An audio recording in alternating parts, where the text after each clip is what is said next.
வணக்கம். தேர்தல் சிறப்பு செய்திகள் வாசிப்பவர் சுதா குமரன்.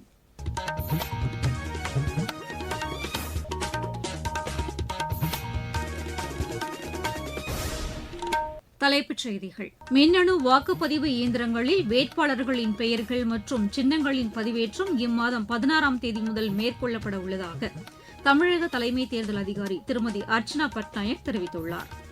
மாவட்டம், வட்டம் மற்றும் தொகுதி வாரியாக கவனம் செலுத்தப்பட்டு திமுக ஆட்சியில் திட்டங்கள் நிறைவேற்றப்பட்டதாக அக்கட்சியின் தலைவர் திரு மு க ஸ்டாலின் கூறியுள்ளார். கோவிட் பெருந்தொற்று காலத்தில் அஇஅதிமுக அரசு மக்களுக்கான திட்டங்களை சிறப்பாக செயல்படுத்தியதாக அக்கட்சியின் பொதுச் செயலாளர் திரு எடப்பாடி பழனிசாமி தெரிவித்துள்ளார். கிராமப்புறங்களில் உள்ள அனைத்து வேலைகளையும் அரசு பணியாக மாற்ற தமது கட்சி பாடுபடும் என்று நாம் தமிழர் கட்சியின் தலைமை ஒருங்கிணைப்பாளர் திரு சீமான் கூறியுள்ளார். தமிழகத்தில் ஊழலற்ற அரசு அமைய தமது கட்சிக்கு வாக்களிக்குமாறு தவேக தலைவர் திரு விஜய் கேட்டுக் கொண்டுள்ளார். இனி விரிவான செய்திகள். மின்னணு வாக்குப்பதிவு இயந்திரங்களில் வேட்பாளர்களின் பெயர்கள் மற்றும் சின்னங்களின் பதிவேற்றம் இம்மாதம் 16ஆம் தேதி முதல் மேற்கொள்ளப்பட உள்ளதாக தமிழக தலைமை தேர்தல் அதிகாரி திருமதி அர்ச்சனா பட்நாயக் தெரிவித்துள்ளார். இது தொடர்பாக இன்று அவர் வெளியிட்டுள்ள செய்திக்குறிப்பில் வேட்பாளரின் பெயர்கள் மற்றும் சின்னங்கள் பதிவேற்றம் தேர்தலில் போட்டியிடும் வேட்பாளர்கள் அல்லது அவர்களின் பிரதிநிதிகள் முன்னிலையில் நடைபெறும் என்று கூறியுள்ளார். வாக்குச்சாவடி வாரியாக ஒதுக்கீடு செய்யப்பட்ட மின்னணு வாக்குப்பதிவு இயந்திரங்கள் மற்றும் வாக்காளர் தாம் அளித்த வாக்கினை சரிபார்க்கும் கருவிகள் உள்ளிட்ட தகவல்கள் அனைத்து வேட்பாளர்களுக்கும் பகிரப்படும் என்றும் தெரிவித்துள்ளார். வேட்பாளர்களுக்கு தெரிவிக்கப்பட்ட வாக்குப்பதிவு இயந்திரம் மற்றும் வாக்கினை சரிபார்க்கும் இயந்திரங்கள் மட்டுமே வாக்குப்பதிவு நாளன்று ஒதுக்கீடு செய்யப்பட்ட வாக்குச்சாவடிகளில் பயன்படுத்தப்படும் என்றும் திருமதி அர்ச்சனா பட்நாயக் தெரிவித்துள்ளார். மாவட்டம், வட்டம் மற்றும் தொகுதி வாரியாக கவனம் செலுத்தப்பட்டு திமுக ஆட்சியில் திட்டங்கள் நிறைவேற்றப்பட்டதாக அக்கட்சியின் தலைவர் திரு மு க ஸ்டாலின் தெரிவித்துள்ளார். வேலூரில் தமது கூட்டணி வேட்பாளருக்கு ஆதரவாக வாக்கு சேகரித்த அவர் அம்மாவட்டத்தில் மேற்கொள்ளப்பட்ட திட்டங்களை பட்டியலிட்டார். ஒவ்வொரு மாவட்டத்துக்கும், ஒவ்வொரு வட்டத்துக்கும், ஒவ்வொரு ஊராட்சிக்கும் என்ன தேவைன்னு பார்த்து செஞ்சு கொடுத்திருக்கிறோம். இப்படி இந்த வேலூர் மாவட்ட வளர்ச்சிக்காக செய்யப்பட்டிருக்கக்கூடிய திட்டங்கள்ல சிலவற்றை மட்டும் நான் ஹைலைட்டா சொல்ல விரும்புறேன். வேலூர் மாவட்டம் முழுவதும் தண்ணீர் பஞ்சம் தலைவிரித்து ஆடின காலத்துல தண்ணீர் பஞ்சத்தை போக்குற வகையில 1300 கோடி ரூபாய் மதிப்பீட்டுல ஒகேனக்கல் கூட்டுக்குடி திட்டம் கொண்டு வந்தோம். அப்போ உள்ளாட்சித்துறை அமைச்சராக இருந்த நான் தான் அதை தொடங்கி வச்சேன். வேலூர் மைய பகுதியில 198 கோடி ரூபாய் மதிப்பீட்டுல பென்ட்லைன் அரசு மருத்துவமனை, சேர்க்காடு திருவள்ளூர் பல்கலைக்கழகத்தில் கல்விசார் கட்டடங்கள், காட்பாடி அருகே சட்டக்கல்லூரி, அப்துல்லாபுரம் அருகே டைடல் பார்க், 10 மேம்பாலங்கள், 7 தடுப்பணைகள், பாலாற்றின் குறுக்கே தடுப்பணைகள், அணைக்கட்டு அரசு மருத்துவமனை, குடியாத்தத்தில் வட்டத்தலைமை மருத்துவமனை, குடியாத்தம் சேர்த்துவண்டை முதல் நெல்லூர்பேட்டை வரை ஏரிக்கரை வரை குடியாத்தம் சுற்றுச்சாலை, அப்துல்லாபுரம் விமான நிலையம் முதல் தேசிக்குப்பம் ஒடுகத்தூர் வரை ரூபாய் 50 கோடி மதிப்பிலான 4 வழிச்சாலை, 45 கோடி ரூபாய் மதிப்பீட்டுல காட்பாடி 2வது ரயில்வே மேம்பால பணிகள் துவக்கப்பட இருக்கு. இங்க சிறுபான்மை மக்கள் அதிகமாக வாழுறீங்க.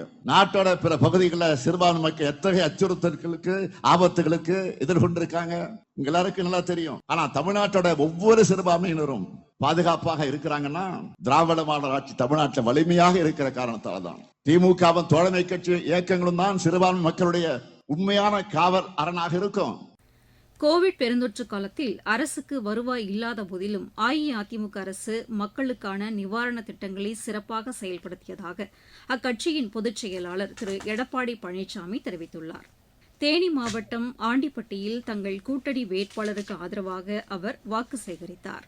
அதிமுக ஆட்சி இருக்கின்ற பொழுதுதான் கிராமத்திலிருந்து நகர வரை அரசு பள்ளி படிக்கின்ற மாணவருடைய கனவு மருத்துவர் ஆக வேண்டும் என்று அந்த கனவை நனவாக்கின்ற அரசாங்கம் அதிமுக அரசாங்கம் 7.5% உள்ளிடஒதுக்கீடை கொண்டு வந்து சட்டம் இயற்றப்பட்டு அமுல்படுத்தப்பட்டு இன்றைய தினம் 3000 பேர் இன்றைக்கு அரசு பள்ளி படித்த ஏழை மாணவர்கள் மருத்துவ கல்வி கிடைச்சிருக்குது. அந்த இடஒதுக்கீட்டில் இடம் கிடைத்த மாணவர்கள் அத்தனை பேர் ஏழைகள், விவசாயி தொழிலாளி, கூலி தொழிலாளி, விவசாயி, நடுத்தர குடும்பத்தில் பிறந்த மாணவர்கள் தான் அரசு பள்ளி பள்ளியில படித்தார்கள். அந்த மாணவர்களுக்கு மருத்துவ கல்வி கட்டணம் செலுத்த முடியல. என்னுடைய கவனத்துக்கு வந்தவுடன் இந்த இடஒதுக்கீட்டில் இடம் கிடைத்த மாணவ மாணவிக்கு அந்த மருத்துவ கல்வி கட்டணத்தை அரசாங்கமே செலுத்தும் என்ற உத்தரவை போட்டு ₹1 செலவு இல்லாம இன்னைக்கு அரசு பள்ளி படிக்கின்ற மாணவர்கள் மருத்துவ கல்வி கிடைக்க செஞ்சிருக்குது. திராவிட முன்னேற்ற கழக ஆட்சியில விவசாயிகளுக்கும் சரி, விவசாய தொழிலாளிக்கும் சரி, ஏழைகளுக்கு ஏதாவது ஒரு புதிய திட்டத்தை கொண்டாந்துருக்காங்களா? கொரோனா காலம் 1 வருஷம் அரசாங்கத்துக்கு வருவாய் கிடையாது. எல்லா கடையும் மூடியாச்சு. வேலை வாய்ப்பு இல்ல. ஏழைகள் பாதிக்க கூடாது என்பதற்காக 1 வருஷம் ரேஷன் கடையில விலையில அரிசி, விலையில பருப்பு, விலையில எண்ணெய், சக்கரை எல்லாம் கொடுத்த ஒரே அரசாங்கம் அதிமுக அரசாங்கம். அப்பொழுது தைப்பொங்கல் வந்தது. கிராமத்திலிருந்து நகர வரை தமிழுடைய சிறப்பான பண்டிகை தைப்பொங்கல் பண்டிகை. அந்த பண்டிகை எல்லா இல்லங்களையும் சிறப்பாக கொண்டாட என்பதற்காக எல்லா குடும்பத்துக்கு ₹2500 கொடுத்து, டாஸ்மாக் வருமானம் கிடையாது, ரோட் டாக்ஸ் கிடையாது, பத்திரப்பதிவு கிடையாது, ஜிஎஸ்டி கிடையாது, எக்ஸைஸ் கிடையாது, பெட்ரோல் டீசல் வரி கிடையாது. அரசாங்கத்துக்கு வருகின்ற வருவாய் ₹1 இல்லாம ஆட்சி செய்து அத்தனை திட்டங்களையும் நிறைவேற்றப்பட்ட அரசாங்கம் அதிமுக அரசாங்கம். தொகுதி மறுவரையறை தொடர்பாக திமுக தலைவர் திரு மு.க. ஸ்டாலின் கூறியது ஏற்புடையது அல்ல என்று பிஜேபி மூத்த தலைவர் திரு அண்ணாமலை கூறியுள்ளார். சென்னை கிண்டியில் இன்று செய்தியாளர்களிடம் பேசிய அவர், தொகுதி மறுவரையறை செய்த பின் தமிழகத்திற்கு கூடுதலான தொகுதிகள் கிடைக்கும் என்று கூறினார். இந்தியாவுடைய அரசியல் தலைவர்கள் எல்லோரும் சேர்ந்து யுனானிமஸாக எதிர்க்கட்சி நண்பர்களும் இணைந்து இடஒதுக்கீடு மசோதாவை பாராளுமன்றத்தில் நாம அதை கொண்டு வந்து வெற்றிகரமாக அதை பாஸ் செஞ்சிருக்கிறோம். ஏப்ரல் 16, 17, 18 சிறப்பு அமர்வு பாராளுமன்றத்தில் மத்திய அரசு கூட்டியிருக்கின்றார்கள். எனக்கு இந்தியாவில் மக்கள் தொகை அடிப்படையில் இடஒதுக்கீடு நம்ம கொண்டு வர்றோம். இதே 543 பாராளுமன்றத்தில் இருக்கக்கூடிய எம்பிக்களை 2026 ப்ரொஜெக்டட் பாப்புலேஷன், அதாவது பாப்புலேஷனை ப்ரொஜெக்ட் பண்றோம், சென்சஸ் நம்பர் நம்ம கையில் இல்ல, ப்ரொஜெக்டட் பாப்புலேஷனை கொண்டு போனா தமிழ்நாட்டினுடைய எம்பிக்களுடைய எண்ணிக்கை 39 இருந்து 31க்கு வந்துரும், 8 குறைஞ்சிரும். அதே போல கேரளா 20 இருந்து 12க்கு வந்துரும். ஆனா நம்முடைய மத்திய அரசு மக்கள் தொகை அடிப்படையில் பண்ணல என்பதை முதலாக இவர் உணர்ந்து கொள்ள வேண்டும். இன்னைக்கு மத்திய அரசு எல்லா கட்சிகளோடு இணைந்து அனைத்து அரசியல் கட்சி கூட்டத்தையும் போட்டு சட்ட வல்லுநர்களோடு சேர்ந்து நிறைய அமைப்புகளோடு பேசி பாரத பிரதமர் நரேந்திர மோடி அவர்கள் டெல்லியில சகோதரிகள் தாய்மார்களுக்கு கூடிய சிறப்பு கூட்டத்தில் பேசினாங்க. எப்படி இதை கொண்டு வந்தோம்? இன்னைக்கு நாம் கொண்டு வருவது யாருக்கும் பிரச்சனை இல்லாம சகோதரிகளுக்கு 33% இடஒதுக்கீடை கொண்டு வர வேண்டும் என்று சொல்லுகின்றோம். 543 லோக்சபா எம்பிக்கள் 50% அதை உயர்த்தணும் அப்படின்னா 816 பாராளுமன்றத்தினுடைய உறுப்பினர்கள், அதுல 33% இடஒதுக்கீடு. இது யாருக்கும் எதிரானது இல்லை. இன்னைக்கு இருக்கக்கூடிய எல்லா மாநிலங்கள் யாருக்கும் எந்த பிரச்சனையும் ஏற்படாத அளவுக்கு நேரடியாக ஒரு மாநிலத்தையும் 50% உயர்த்துகின்றோம் என்று முதல் கட்டமாக நமக்கு தெரிய வந்திருக்கிறது.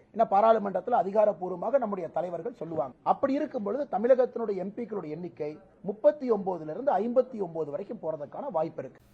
நீங்கள் கேட்டுக்கொண்டிருப்பது தேர்தல் சிறப்பு செய்தி அறிக்கை. கடந்த 5 ஆண்டுகளில் திமுக அரசு பெண்கள், மாணவ மாணவியர் மற்றும் முதியோருக்கான பல நலத்திட்டங்களை செயல்படுத்தியுள்ளதாக தமிழ்நாடு காங்கிரஸ் கமிட்டி தலைவர் திரு செல்வ பெருந்தகை கூறியுள்ளார். தாம் போட்டியிடும் ஸ்ரீபெரும்புதூர் தொகுதியில் அவர் இன்று வாக்கு சேகரித்தார். மகளிர் உரிமை தொகை கணக்கெடுத்து ₹1000 கொடுப்போம் என்று சொன்னோம். ஆட்சிக்கு வந்த பிறகு கொடுத்தோம். மகளிர் விடியல் பயணம், கட்டணமில்லா பயணத்தை மேற்கொள்வீர்கள், அதற்கு மாண்புமிகு முதலமைச்சர் அவர்கள் வாக்குறுதி அளித்திருக்கிறார் என்று சொன்னோம். அவர் வாக்குறுதியை நிறைவேற்றி முதல் கையொப்பமிட்டார். காலை உணவு திட்டம் 5ஆம் வகுப்பு வரை குழந்தைகள் எல்லாம் காலையில போனா பசி பட்டினியோட இருக்க கூடாது, காலை உணவு சாப்பிட்டுட்டு கற்றல் அறிவு பெற வேண்டும். பெருந்தலைவர் காமராஜர் மதிய உணவு திட்டத்தை கொண்டு வந்தார். நம்முடைய பிள்ளைகள் கல்லூரி படிக்கணும், +2 முடிச்சிடறாங்க. கல்லூரி போறதுக்கு என்ன தடையா இருக்குன்னு பார்த்தாங்க. அதற்கு அவங்களுக்கு ஒரு ஸ்டைஃபண்ட் கொடுக்கணும், ஊக்குவிக்க வேண்டும் என்று புதுமை பெண், நம்முடைய பெண்களுக்கு புதுமை பெண் பேர் வச்சார் முதலமைச்சர். ஆண் பிள்ளைகளுக்கு தவமாய் தவமிருந்து பிறந்த பிள்ளைகளுக்கு தவ புதல்வன் வச்சார். 2 பேருக்கும் ₹1000 மாதம் 3 ஆண்டுகள் 36 மாதங்கள் கல்லூரி படிச்சு முடிக்கிற வரைக்கும் ₹1000 ஸ்டைஃபண்ட் கொடுத்தார். ஓஏபி பென்ஷன், முதியோர் பென்ஷன், மாற்றுத்திறனாளிகள் பென்ஷன், ஆதரவற்ற பெண்கள் பென்ஷன் 1500 இருந்து 2000 ஆக்க போறார். அது மட்டும் இல்ல, கலைஞர் காப்பீடு திட்டம் 5 லட்சம் இருந்துச்சு, இப்ப 10 லட்சமா மாத்த போறார். வெற்றி பெற்ற பிறகு வீட்டுக்கு வீடு இல்லத்தரசிகளுக்கு ₹8000 கூப்பன் கொடுக்க போறார். பிரிட்ஜ் வாங்கி கொள்ளலாம், வாஷிங் மிஷின் வாங்கிக் கொள்ளலாம். கிராமப்புறங்களில் உள்ள அனைத்து வேலைகளும் அரசு பணியாக மாற்ற தமது கட்சி பாடுபடும் என்று நாம் தமிழர் கட்சியின் தலைமை ஒருங்கிணைப்பாளர் திரு சீமான் கூறியுள்ளார். பரமக்குடியில் இன்று தமது கட்சி வேட்பாளர்களுக்கு ஆதரவாக அவர் தேர்தல் பிரச்சாரம் மேற்கொண்டார். 1000 2000 தருகிறேன் என்று வேலையிலிருந்து உழைப்பை துண்டித்தான். வருமானம் இல்லாது இலவசத்தை அறிவித்தான். வாழ்க்கை இல்லாது போனது, நாடு கவிழ்ந்தது. இதை எப்படி செய்வாய்? உன் வாழ்விடத்திலேயே அரசு பணியை தருவேன், ஆனால் இலவசம் பெற வேண்டிய வறுமை ஏழ்மை நிலையில் இல்லாது உன் வாழ்க்கை தரத்தை உயர்த்துவேன் என்று சொல்கிறேன். படிப்பு, கல்வி, கல்விக்கேற்ற வேலை, வேலைக்கேற்ற சம்பளம், அதை கொண்டு வாழ்கிற பெருமை மிக்க வாழ்வை உனக்கு தருகிறேன். தற்சார்பு வாழ்க்கையை உனக்கு தருகிறேன். இலவசம் அறிவிக்காத ஒரு கட்சியை பார்.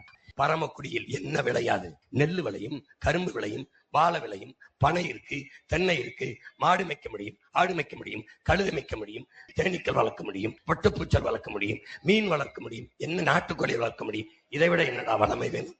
இதை விட என்ன வேணும்? பாலின் சந்தை மதிப்பு 3 லட்சம் கோடி. மாடு வளர்க்க முடியாதா?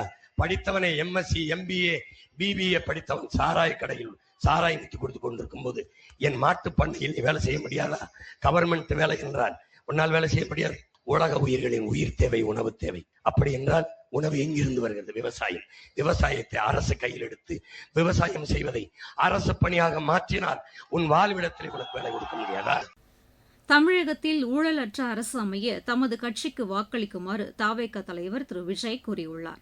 திருப்பூரில் இன்று தேர்தல் பிரச்சாரத்தில் ஈடுபட்ட அவர் நெசவாளர்களின் வாழ்வாதாரத்தை மேம்படுத்துவதற்கான திட்டங்களை கொண்டுவர தமது கட்சி பாடுபடும் என்றும் தெரிவித்தார். நெசவாளர்களின் தயாரிப்புகளை நேரடியாக சர்வதேச சந்தைகளில் விற்பனை செய்வதற்காக அரசுக்கு சொந்தமான ஒரு உலகளாவிய இ-காமர்ஸ் பிராண்ட் உருவாக்கப்படும். முக்கிய நகரங்களில் வெற்றி தறி விற்பனை நிலையங்கள், ஷோரூம்ஸ் அமைக்கப்படும். கைத்தறி மற்றும் விசைத்தறி வைத்திருக்கும் ஒவ்வொரு நெசவாளர் குடும்பத்திற்கும் ஆண்டுக்கு 30,000 ரூபாய் வங்கி மூலம் நேரடியாக நமது டிவிக்கு அரசு வழங்கும். கைத்தறிகளுக்கான இலவச மின்சாரம் 500 யூனிட்டுகளாகவும், விசைத்தறிகளுக்கான இலவச மின்சாரம் 1500 யூனிட்டுகளாகவும் உயர்த்தப்படும். இந்தியாவிலேயே அதிகமான MSMEs இருக்கிற மாநிலங்கள்ல நம்ம தமிழ்நாடும் ஒண்ணு. ஆனா இப்படிப்பட்ட இந்த பெருமைக்கு இன்னும் மிக பெருமை சேர்த்தது யார் தெரியுமா?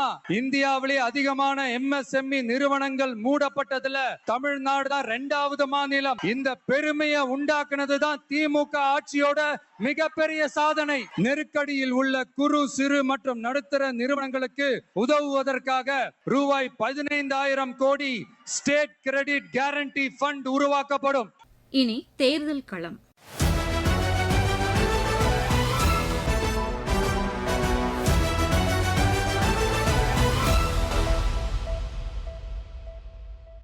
தமிழக சட்டப்பேரவை தேர்தலையொட்டி தொகுதி வாரியாக எமது செய்தியாளர் வழங்கும் இந்த தொகுப்பில் இப்போது இடம்பெறுகிறது நீலகிரி மாவட்டத்திற்கு உட்பட்ட தொகுதிகள்.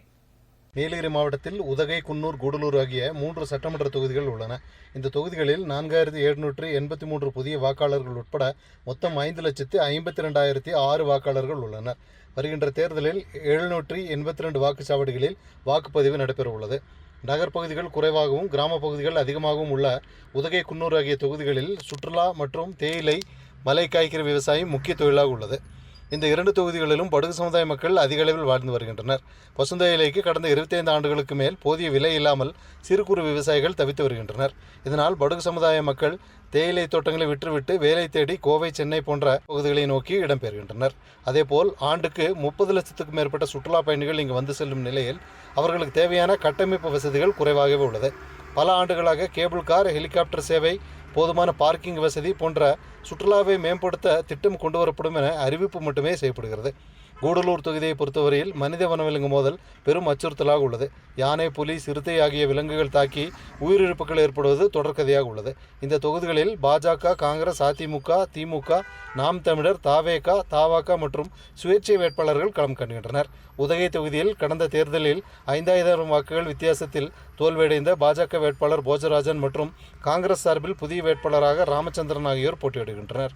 குன்னூர் தொகுதியில் திமுக சார்பில் புதிய வேட்பாளராக KM ராஜு மற்றும் அதிமுக சார்பில் 2016ஆம் ஆண்டு சட்டமன்ற தேர்தலில் வெற்றி பெற்ற சாந்தி ராமு ஆகியோர் களம் காண்கின்றனர். உதகையிலிருந்து சரவணன்.